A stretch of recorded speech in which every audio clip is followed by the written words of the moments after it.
E aí pessoal, tudo bem? Para quem não me conhece, eu me chamo Harley Pacheco, sou um dos psicólogos que trabalha lá no IPSI com o Fred Almeida e tal, mas a grande maioria de vocês já me conhece. Bem, hoje a nossa aula vai ser sobre um assunto da qual eu conheci em 2008, tá? Porque nesse período eu li eu li um artigo, né, de um cara chamado Luiz Cláudio Figueiredo. Eu sugiro que você pesquisa, porque é um cara que vale a pena ser lido, tá? Ele proferiu uma palestra em 1995 na Unicinos, né, que é uma das melhores faculdades de psicologia do Brasil, né? Bem, o que ele falava era sobre, nesse artigo, né, sobre a preparação, né, a formação e o treinamento do psicólogo, né? Mas o texto ele é tão interessante que eu acho que ele pode ser explorado por todas as linhas todas as áreas aí do ensino, né? O professor Figueiredo, né, ele argumentou lá, né, que a formação acadêmica profissional ela é propositalmente cheia de lacunas. Ou seja, propositalmente dentro do contexto acadêmico existem várias lacunas. E essas lacunas elas têm o objetivo de despertar no aluno o interesse mais profundo por um tema que está sendo apresentado no decorrer da formação dele. Que é mais ou menos o que eu sempre digo dessas nossas videoaulas, né?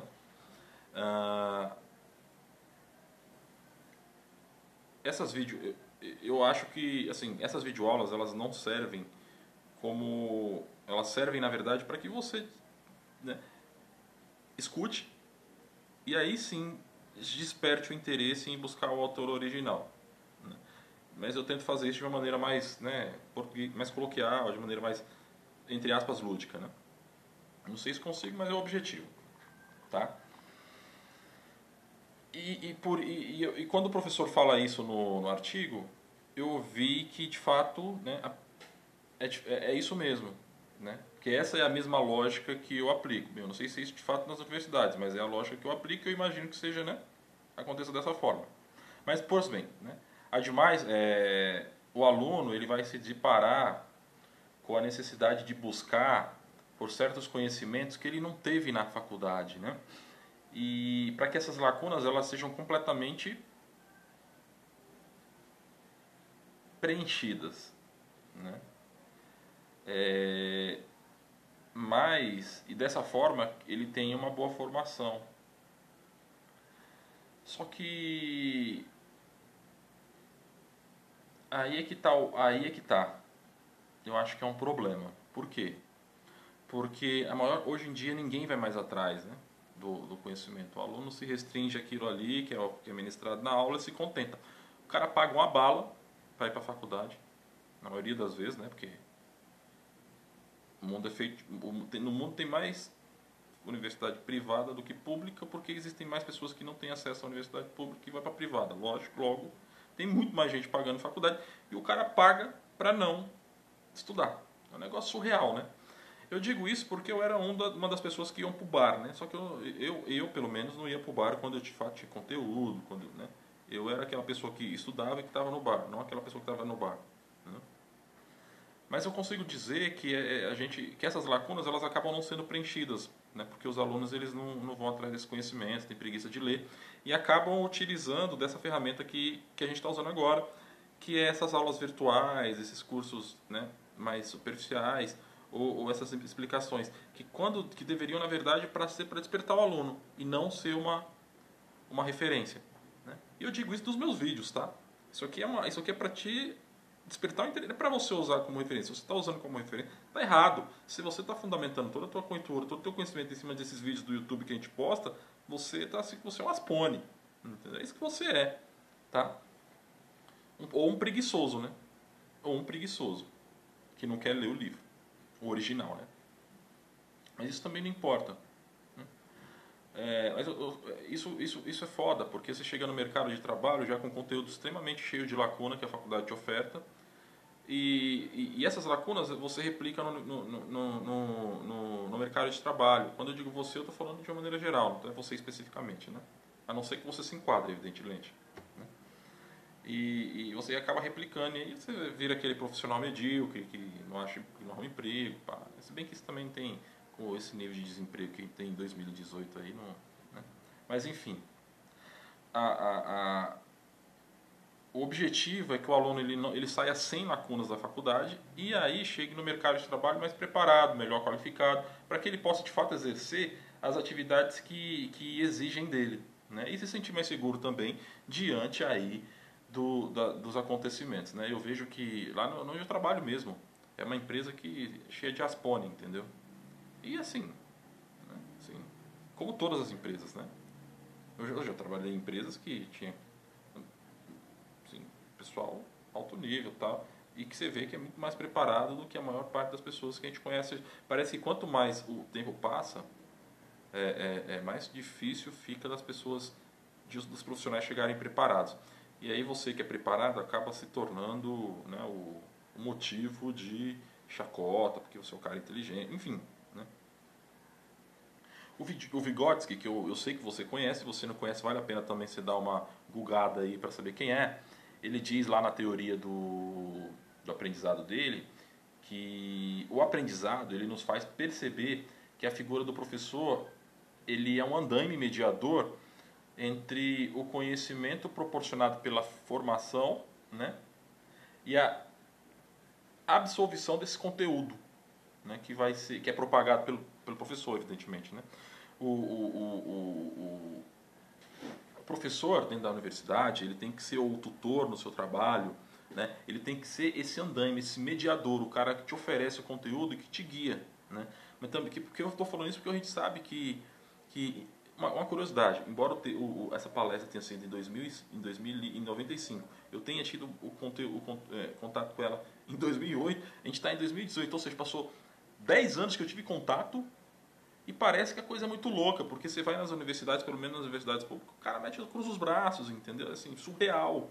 E aí eu fiz uma pesquisa aí uma pesquisa não, né? Eu li um texto aí de uma professora chamada Adalgisa Sposati, onde ela coloca lá o, o nível de ensino, tal, o posicionamento das escolas. Você vê que as escolas são ridículas, cara. Ridículas. E eu acho que está cada vez ficando pior, mas aí é crença, aí não tem nada. Né? Os dados dela também não são novos. Né? Mas enfim. O Vygotsky ele nos propõe que é por meio do aprendizado que a gente se desenvolve. Isso é caro, né? É verdade. E o professor ele entra aí porque o papel dele é nos desenvolver. Quando eu digo professor, eu digo gestor da sua área de trabalho, ou gestor da empresa que você trabalha. Você que é psicólogo vai trabalhar numa empresa lá no RH, no recrutamento e seleção, enfim, no recursos humanos, vê se o gestor está fazendo a parte dele, né, que é direcionar, que é guiar, que é desenvolver a pessoa, né, para que certo que o cara também vai ter que preencher de alguma forma as lacunas que vieram já da formação superior, né. Uma coisa interessante é que diante desse contexto pessoal, né, a gente seria um equívoco, né, a gente subjugar o professor também, né, imputando a ele toda a responsabilidade pela má formação profissional ou pela formação profissional, né, do professor, do gestor, enfim. Portanto, não é apenas o professor que a gente está falando no começo que tem que atuar como um andaime, né, como mediador de conhecimento, mas a instituição também. Né? Por quê? Porque a instituição ela é o elo dessa cadeia, né? Do conhecimento e do profissional. Tá? E ela como elo, ela tem que fazer a parte dela, que é viabilizar o teu ensino. E viabilizar como? Instruindo o professor, fomentando atividades práticas, né? Porque a gente sabe aí, como dizia lá o Piaget, né? A prática ela é importante aí no processo de aprendizagem. Né? Por isso, eu vou falar da formação do psicólogo, porque é o intuito do nosso canal, mas eu acho que isso aqui se aplica também às outras profissões. A formação do psicólogo, ela dura em média 1.320 dias, né? Na média, né? 1.320 dias, 5 anos, né? Mais ou menos, né?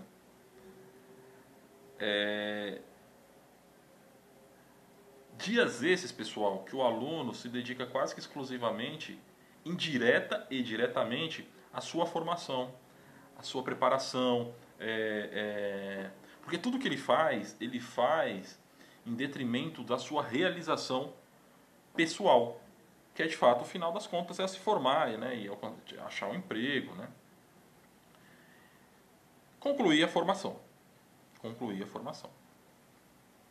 Para que ele possa se inserir, né, o aluno, no mercado de trabalho como um profissional capaz, né, de realizar tarefas árduas que são quase que que sempre são incumbidas aos melhores profissionais, né? Os que têm boa formação, pelo menos, né? A formação profissional é um investimento muito alto, né? E lento também, né? Tendo em vista, como a gente falou no começo do vídeo, a real condição das pessoas, né? Que, cara, por mais rico que ele seja, uma formação não é barata, né? Aqui a gente não está questionando isso. Assim, se você parar para avaliar, são muitas as dificuldades que os alunos enfrentam aí, porque nesse processo de busca, de realização desse sonho, de possuir não apenas uma atividade remunerada, né, mas uma profissão, e isso é interessante da gente pensar, né? E talvez por isso que os alunos possam valorizar um pouco mais aí as suas atividades, né? Porém, eu acho que uma das maiores dificuldades, e aí eu também acho, não é nada, é empírico, tá? Que a maior parte dos obstáculos, eles são meio que imperceptíveis, né? Ou pelo menos a gente até percebe, mas a gente não consegue controlar, porque você precisa trabalhar para comer, né? As pessoas precisam trabalhar. Então, a pessoa já chega no trabalho, na faculdade, aquela quebrada, né? Cansada, estressada, porque elas fazem o que não gostam ou não gostam do que fazem. Assim, é triste, né? Fora que existe uma outra... Aí ela já pega um professor meia boca que, em vez de agir como mediador, é mais um capataz, aí fode tudo, né? E aí, pior, o cara, por não ter dinheiro para ir numa instituição boa, o cara está numa instituição de ensino irresponsável, né? Que aí, né? Que não cobra, que não... E aí fode tudo.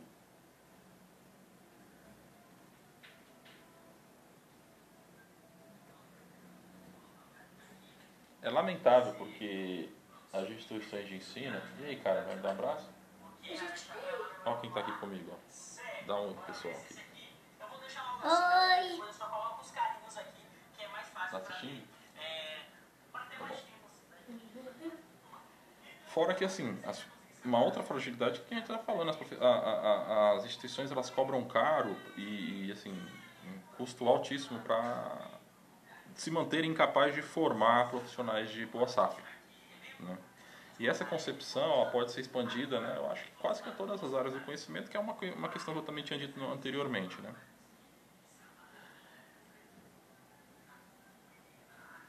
Uma, uma particularidade assim que o professor deixa bem claro nesse texto é que os cursos eles seguem padrões próprios, né?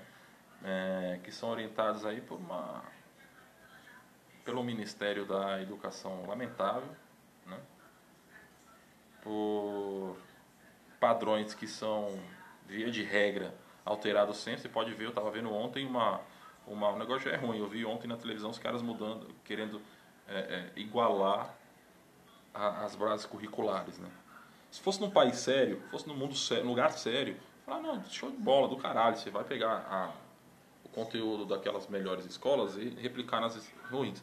Mas na prática não vai ser isso que vai acontecer, tá? Eles vão pegar, igualar a mediocridade né, e tentar levar. Eu tenho certeza que as escolas boas não vão tocar nisso aí, né? Vão mandar o governo meio que tomar naquele lugar.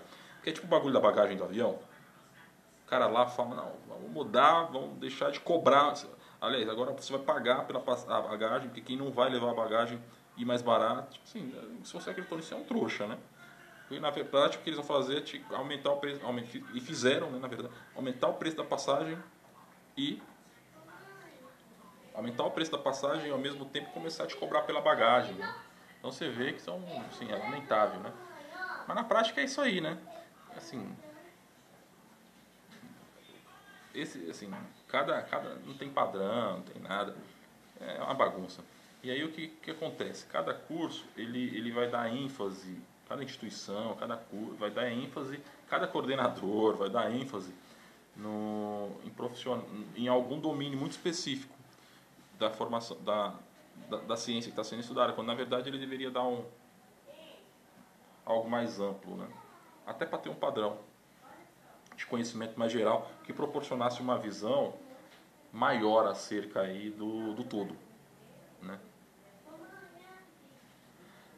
Eu acho que talvez mais generalista, né? Porque se você for ver, pode perguntar para qualquer profissional de psicologia aí, ou qualquer estudante, pô, qual faço? Faço faculdade de XPT, o cara, lá é mais psicanalista, né? Faça onde? Mais behaviorista, né? E lá naquele lugar, é mais área da saúde, área social. Assim, cara, você acaba ideologizando as pessoas, né? Alienando, né? Porque você já dá um negócio direcionado e ainda mais cheio de lacuna, que é algo deveria ser algo positivo, mas acaba, né? Mas aí é culpa do próprio aluno. Dá nisso, né? Em um profissional fora de contexto, em um profissional que a gente não pode admitir como modelo. Acho que essa é a palavra mais. Eu não estou dizendo que o acadêmico ele deve saber de tudo, né? Eu estou dizendo que ele tem que saber de uma maneira mais ampla, entender pelo menos de tudo, né? Porque para que quando ele se especialize em uma determinada área, ele fala de maneira consciente e de modo que as coisas se encaixem, né? Não por ideologia patológica das instituições de ensino ou de algum mediador. Assim, eu estou falando desse texto do professor Luiz Cláudio Figueiredo que eu achei sensacional, e eu acho que você deve ler. Se você tiver um tempo, você lê, porque o negócio é muito top, beleza?